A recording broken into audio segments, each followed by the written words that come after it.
మా బ్యాంకులో మీరు డబ్బును డిపాజిట్ చేస్తేనే మా బాధ్యత.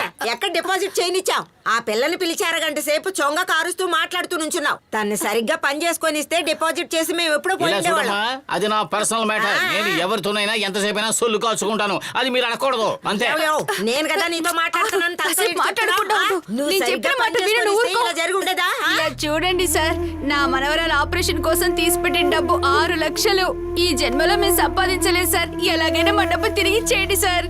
మా మీద దయం చేయండి సార్. ఇవ్వకపోతే నిన్ను ఇక్కడ నుంచి అరే, ఏమిటో మనం మళ్ళీ మళ్ళీ ఏదో మాట చెప్తున్నాం. ఏ సెక్యూరిటీ వీళ్ళని తెరవయ్యా. ఊరుకోయ్యా. ఏంటమ్మా? ఇప్పుడు ఈ దొంగలు చూస్తావేంటయ్యా? వీళ్ళని తోసేయ్యా.